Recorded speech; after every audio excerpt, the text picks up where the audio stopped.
میرے بھائیوں، سب سے بڑا احسان میرے پیغمبر کا دنیا کی خواتین کے اوپر ہے۔ سب سے بڑا احسان میرے پیغمبر کا دنیا کی خواتین کے اوپر ہے۔ وہ خواتین کہ جن کو یونان اور فلسفے والے، روم اور فارس والے انسان ماننے کے لیے تیار نہیں تھے۔ ایک زمانے تک یہ بحث چلتی رہی، آیا یہ خاتون، یہ عورت ذات، یہ کیا شے ہے، اس کی حقیقت کیا ہے؟ کوئی انسان کہتا تھا، کوئی حیوان کہتا تھا، کوئی کیا کہتا تھا، کوئی کیا کہتا تھا۔ میرے بھائیوں، اس کو کوئی انسان ماننے کے لیے تیار نہیں تھا۔ وہ معصوم بچیاں جن کو زمین میں زندہ درگور کیا جاتا تھا، میرے پیغمبر نے سب سے بڑا احسان خواتین پر فرما دیا۔ کیا بڑا احسان فرمایا؟ کہا دیکھیے، اگر یہ خاتون تمہاری ماں ہے، اس کے قدموں میں اللہ نے تمہارے لیے جنت رکھی ہے، اس کے قدموں میں اللہ نے تمہارے لیے جنت رکھی ہے۔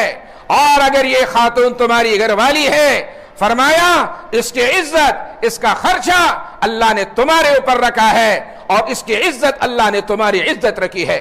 فرمایا اگر یہ بیٹی ہے، بیٹی، اس کی کفالت، اس کی پرورش، اس پر اللہ نے جنت کا پروانہ تمہارے لیے پیش کیا ہے۔ اور اگر یہ تمہاری بہن ہے، فرمایا کہ اس کا یعنی اس کی خدمت کرنا، دیکھ بھال کرنا، فرمایا اللہ رب العزت نے اس پر تمہاری جنت کا وعدہ کیا ہے۔ کتنا بڑا احسان فرما دیا۔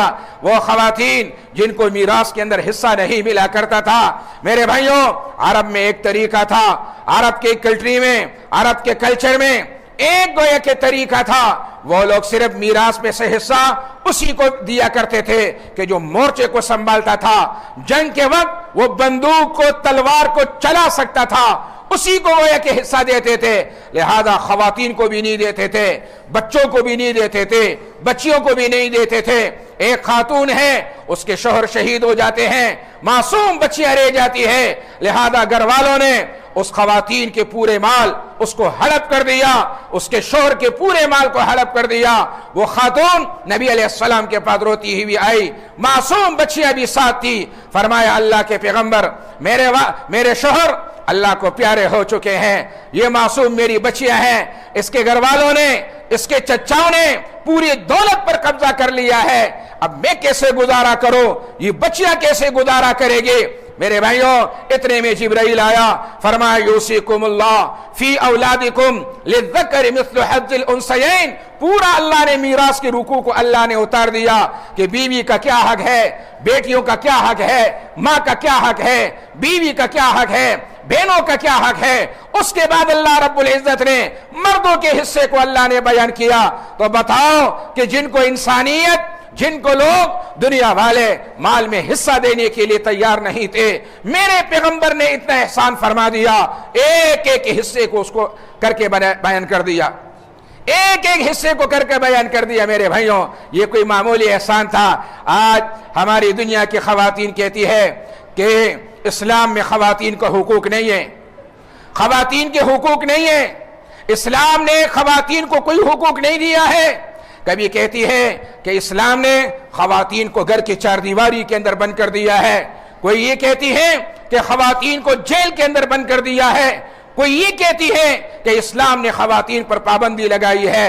ہم کہتے نہیں، ہم کہتے ہیں دنیا میں اسلام وہ واحد مذہب ہے، وہ واحد دین ہے کہ جس نے سب سے پہلے تمہارے حقوق کو متعین کیا ہے، جس نے تمہارے حقوق کی پاسداری کیا ہے۔